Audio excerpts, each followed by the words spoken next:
कोई अपना अनुभव शेयर करना चाहेंगे जो आंदोलन में आप साथ रहे हों? कोई भी एक ऐसी घटना जो उनका आज उनके जब वो हमारे बीच में नहीं है तो कुछ उनकी याद जो आपको हो कि उनके साथ आपने जो समय बिताया, या किसी और आंदोलनकारी के साथ जो आपने जैसे अभी बताया बडौनी जी के साथ, इनके साथ आप रात रात भर जाग के बैनर पोस्टर बनाते थे और फिर निकलते थे चुनाव प्रचार में गुड़ और चना लेके। तो ऐसा ही कि दिवाकर भट्ट जी, जयंतपाल जी, विपिन त्रिपाठी जी, पंत जी, बडौनी जी, देखो एरी जी। मैं करीब करीब मेरे पास ये आदत है, मैं एक तो हमेशा जिंदगी में जिद्दी मिजाज का रहा हूँ, और दूसरा चाहे वो साक्षात भगवान भी क्यों नहीं हो तो मैं उसमें रिसर्च करता हूँ ये वास्तव में भगवान है या नहीं है। ये बहुत अच्छी आदत। वैसे ही मैं अपने भी जनप्रतिनिधियों को या अपने लीडरों को एक सच्ची निगाह से और उनको ये वाच करता था कि ये वास्तव में कहाँ तक सही है। तो धीरे धीरे उनके जब लंबा वो देखा कार्य प्रणाली और धीरे धीरे देखा मैंने है तो उनके उससे मैं जरा सा प्रभावित हुआ। उससे पहले मैं हमेशा शक्की दायरे में उनको सबको रखता था। दिवाकर भट्ट जी को भी मैंने शक्की निगाह से देखा और उनको मैंने कहा यार ये इस टाइप का हुड़दंग वाले मिजाज के हैं और कोई बात नहीं इनका अभी ऐसा है। और क्योंकि एक बात थी ना, देखो आज तक भी हमसे हर एक कोई विपक्षी आप दूसरा जने पूछते हैं नहीं पूछते हैं कि आपने एक बार आपके 2-3 विधायक रहे थे, हैं आपके 2-3 विधायक रहे थे और आपने अपने मलाई खाने के लिए आपने उनको समर्थन दिया था नहीं, और जबकि ऐसी बात नहीं थी। वो समर्थन क्योंकि अगर समर्थन नहीं देते तो दोबारा चुनाव होते हैं, जनता का पैसा बर्बाद होता, और समर्थन दिया तो मुद्दों पे दिया था। पर इतना ही जरूर है कि मुद्दों पे दिवाकर भट्ट जी केवल इतना ही काम करा सके जो आपकी जो भू कानून का जो मुद्दा था वो जरा सा वो करा सके, और राजधानी का मसला या जो कुछ रह गए थे वो नहीं करा पाए हैं। वो जरा सा दुर्भाग्य रहा और ये रहा। और काशी सिंह ऐडी तो हमारे ऐसे व्यक्तित्व के थे बेचारे। अब लगा लो एक बार उनके वहाँ जाने का मौका मिला तो घर में चाय पत्ती नहीं है वो बगल में पड़ोस में गए उनके वो चाय पत्ती लेने के लिए, चाय पत्ती। तब वो विधायक थे? तब वो विधायक थे, जबकि विधायक थे। विपिन त्रिपाठी के बराबर आज तक उत्तराखंड में कोई भी उन दिनों का उस समय का ब्लॉक प्रमुख नहीं रहा होगा, ठीक है नहीं। और क्या ड्रीम था विपिन त्रिपाठी का। आज अगर वो इंजीनियरिंग कॉलेज जोरहाट बना है या ये बहुत सारी चीजें पॉलिटेक्निक है, इंजीनियरिंग कॉलेज है की वजह से है, और नहीं तो मुट्ठी भर लोग ये है। वैसे जसवंत सिंह बिष्ट एक साधारण आदमी जसवंत सिंह बिष्ट जी थे जो सबसे पहले विधायक थे हमारे रानीखेत क्षेत्र से। उनके इलेक्शन में भी गया मैं ना, एक फटा हुआ कुर्ता ठहरा, मैला कुचिला सुलवार ठहरी, जा रहे हैं और कौन पूछे, सब मजाक करने वाले थे, ये इलेक्शन लड़ू हूँ बोल जसवंत दा ये इलेक्शन लड़ रहा है। और फिर वो भिका सिंह या कहीं पर खड़े हो रहे हैं तो हाथ देते देते ये हाथ थक जाए, मतलब गाड़ियों को ना, कोई बेचारा समझ गया तो चलो यार गरीब को ले जाओ, तो वो हमको आगे तक ले जाने वाले थे।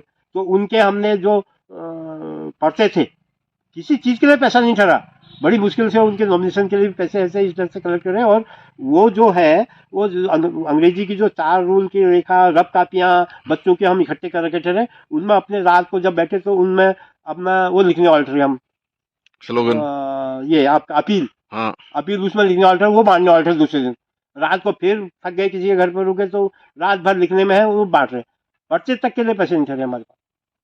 तो वो बेचारा वहाँ हुआ और उसको तो बदनाम किया गया ना, बदनाम जसवंत सिंह ना, वो क्या बोलते हैं मुलायम सिंह के टाइम पर जब रानीखेत आए वो, मतलब तो उस टाइम से बदनाम था। नहीं तो वो बड़े, मैं एक बार उनके वो दारुण सभा में गया जब विधायक थे वो, तो वहाँ गया तो मंडाल जी मैंने कुछ नहीं ये, तो उनको कमरा भी ऐसा मिला था दारू साहब का जो सबसे 3rd क्लास कमरा ठहरा, उसके लेंटर उसका प्लास्टर तक झड़ रहा ठहरा, वो घर से लाल मिट्टी लगा के उससे लिपा ठहरा हो, एक साइड हुक्का चिन्ह रखा ठहरा, हमारे गांव के कोई आ जाएंगे।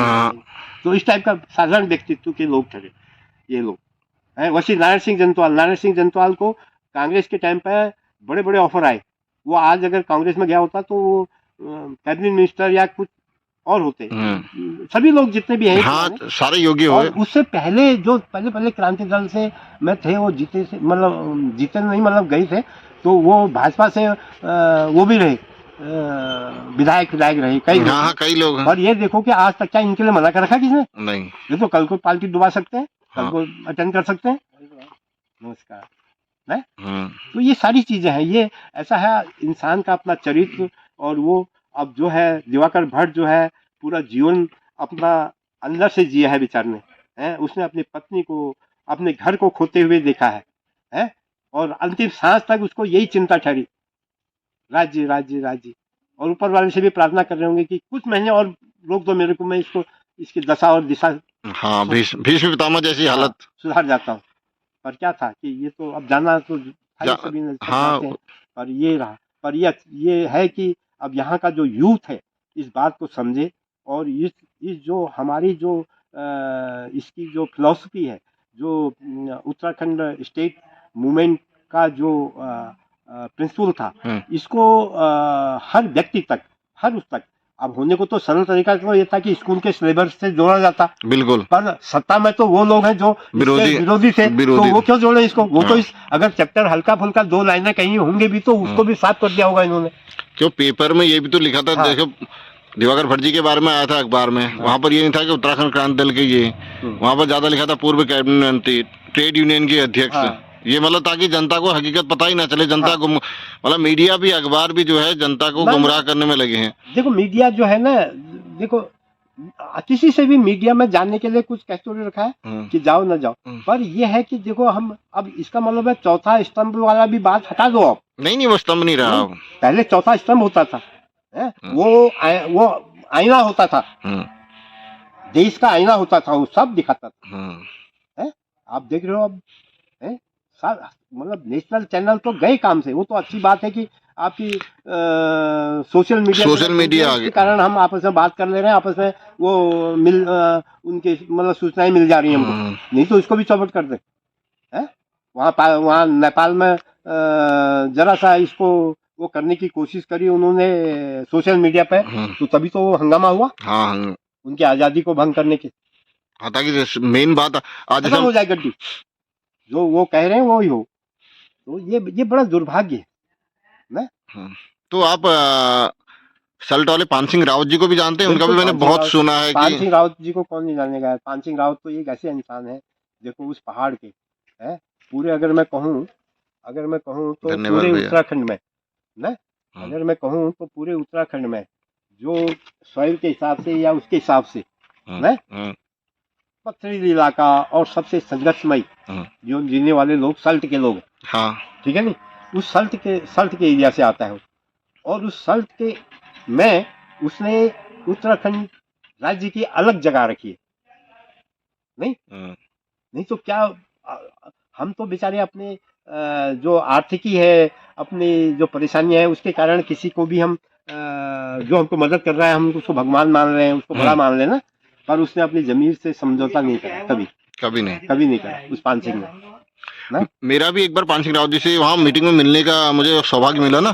तो उसके बाद तो उनसे बहुत बार मुलाकात होगी। जब उनके बारे में जाना मैंने, उनने जो किया कि अपने बीवी को, उनने भी जेवर गिरवी रखे थे आंदोलन के लिए, जमीन गिरवी रखी। इन दिनों बडोनी जी के साथ वो आमरण अनशन पे बैठे, तो लोग कह रहे थे जैसे बडोनी जी को मैं कहते ये उत्तराखंड के गांधी हैं।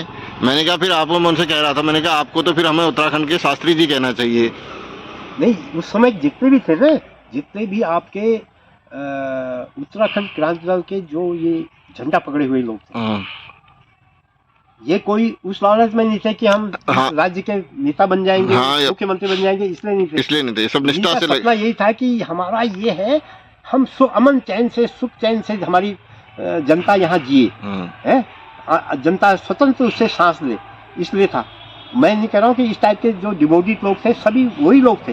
और जो लोग आते भी थे, मान लो उनके कहने गलतियां भी हो गई थी कहीं, चाहे वो भू माफिया था, चाहे वन माफिया था, अगर वो आता था तो वो सारी चीजें उसके तिलांजलि लेके आता था। ये था।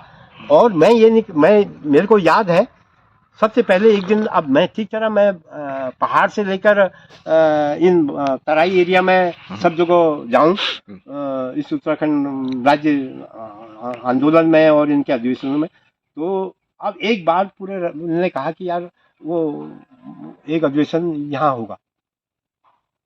कहाँ? पौलगढ़ में। अब अगर मैं ऐसे ऐसे देखने वाला ठहरा सबको, तो मैं उनको अब उनमें सबसे गरीब अपने को पाता था। अच्छा, कि केवल मेरे पास ताकत यही थी कि मैं हर जगह अटेंड कर ले रहा था। जिद्दी स्वभाव के कारण, अपने स्वभाव का। जिद्दी स्वभाव के। और अच्छी बात है कि मेरे माँ बाबू ने कभी भी मेरे को टोका नहीं कि तेरे साथ के कोई मैं आर्मी स्कूल से पढ़ा हूँ, है, मैं एनसीसी से सी सर्टिफिकेट पास करा है मैंने, नेवल एनसीसी से। अरे बाबा। है, मैं पैरा ट्रूपिंग में, ऑल इंडिया पैरा ट्रूपिंग में मेरी 2nd पोजीशन थी, यूपी में मेरी 1st पोजीशन थी।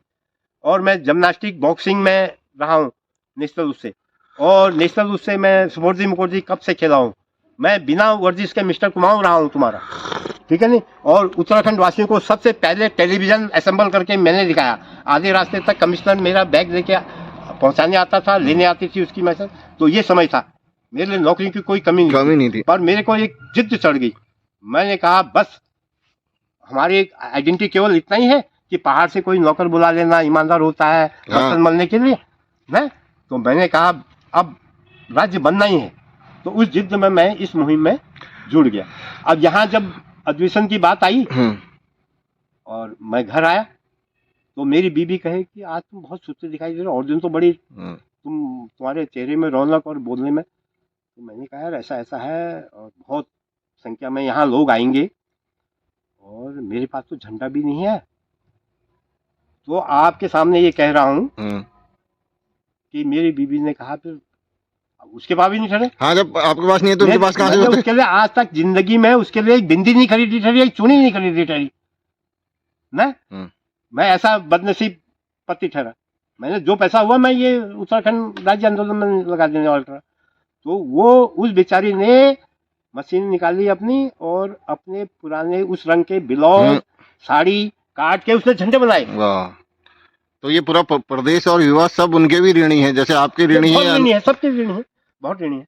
मतलब कोई भी हो, एरी जी हो या दिवाकर भट्ट हो, उनके फैमिली ने भी उनको वो करा। बगैर फैमिली के सपोर्ट के कुछ हो ही नहीं सकता है। तो इस टाइप से रहा। और दूसरा, किसानी करते थे हम। उन दिनों पिताजी जिंदे थे, बाहर मक्के की बोरियां लगी थी। मैंने रात को 2-3 बोरी चोरी और रात ही रात मंडी ले गया, बेच के उससे चावल दाल उनके खाने के लिए इंतजाम करने के लिए करा। मतलब इतनी कठिनाइयों के बाद ये राज्य बना है आप लोग का। वास्तव में मैं ये सिर्फ वीडियो के लिए नहीं कह रहा हूँ, आज का जो भी युवा भले किसी भी पार्टी में हो, कहीं भी हो, उसको अगर समझ है तो वो आप जैसे लोगों का, पान सिंह रावत जी का, एरी जी का, दिवाकर भट्ट जी का, जयंतपाल जी का, और ऐसे जो अन्य हजारों लाखों लोग थे सबका, क्योंकि हर किसी का नाम तो ले नहीं सकते, पता नहीं, क्योंकि एक आदमी से नहीं, मुहिम से ही राज्य बना है, तो सबके ऋणी हैं। अब यही है, देखो उन दिनों जब राज्य की वो मामला हुई, तो आपके जो ये हैं गवर्नर रहे, क्या है, कोश्यारी जी, कोश्यारी जी कहने लगे मंडाल जी तुम कहाँ पकड़ चक्कर में पड़ रहे हो इनके तो तुम को प्रदेश का नेतृत्व देते हैं और तुम हमारी पार्टी में आ जाओ। मैंने कहा मेरे को किसी पार्टी में कोई आमंत्रित थोड़ी कर रखा है। मैं ये देख रहा हूँ कि यार कौन ईमानदारी से अंदर से किसकी वाइब्रेशन टकरा रही है मेरे पर। मैं तब इसमें जुड़ा हूँ। मेरे को तो ये पार्टी वाले पहचानते भी नहीं है ना। मेरा भी यही हाल है, मुझे भी नहीं पहचानते। मेरी भी वाई भी जोड़ी है उत्तराखंड से। तो मैं तो तब इसमें लगा हूँ। वो कहने लगे देखो, वो मेरे को अभी तक मेरे पास किताब रखी है, शायद वो किताब दे गए, उसमें उन्होंने उत्तरांचल प्रदेश करके एक अपना मैनिफेस्टो बना रखा था ना, वो भी उसके समर्थक रहे। और आज वही परसों उनका डिबेट देख रहा था, तो वही वो जब गैरसैंड की बात आ रही थी तो कहने लगे क्या चाहिए वहाँ। मैंने भी देखा था वो एक बताओ इस रमेश भट्ट के उसमें कह रहे पहले तुम जाओ। मतलब उनके एक सुलझा हुआ आदमी ऐसी बात कर रहा है। अरे तुम्हारे मुंह से जो शब्द निकल रहे, तुम्हारी बात में बहुत पावर थी, ऐसे शब्द निकालते कि सारे मजबूर हो जाते हैं लोग। स्टेट्समैन हो तुम। स्टेट्समैन का मतलब क्या होता है? स्टेट्समैन की बात में बहुत गहराई होनी चाहिए, उसका प्रभाव दूर तक जाता है। अब यही है आपके बंशीधर भगत जी। इनका जो फर्स्ट इलेक्शन हुआ 91 में, तो इनको किसने बताया? आरएसएस वाले ने। तुम भाई वहाँ बीज भी नहीं है इस इलाके में, कोटाबाग और इधर आरएसएस का ना, ये बीजेपी का। तुम सीधा मंडाल जी को पकड़ो। अब वो आ गए तो बड़े बात करने के लिए तो बड़े अच्छे सरल मिजाज के हैं वो। तो बात चल रही तो 1 हफ्ते 2 हफ्ते बार आते रहे। फिर कहने लगे यार मंडाल जी तुम अभी नहीं आ रहे हो, चलो हम समझते हैं बात, कम से कम 1-2 लड़के मेरे को बीजेपी के लिए तो दिलाओ तो मैंने वो एक दो लड़के ऐसे कर्मठ अपने टीम के दिलाए ना, और वो कहने लगे कि तुम जाते हो तो तब जाते हैं बीजेपी में, नहीं तो नहीं जाते। मैंने कहा ये अभी हम लाइन बना रहे हैं, तुम चले जाओगे, तुम जगह बनाओगे तो फिर पीछे से सब लोग हम आ रहे हैं। ऐसे करके मैंने उनको बेवकूफ बनाया, और वो आज तक वो बीजेपी की हो गए, वो वापस आने को तैयार नहीं है, और आज तक मेरे से नाराज है। इसने हमारे साथ प्रपंच करा और बीजेपी में भेजा। हाँ ये प्रपंच, लेकिन उनको कुछ मिला नहीं होगा ना, उसका फायदा नहीं हुआ ना, कोई फायदा नहीं हुआ। यही है। हाँ, तो इस टाइप की बहुत सारी चीजें उदाहरण हैं, बहुत सारी चीजें उदाहरण हैं।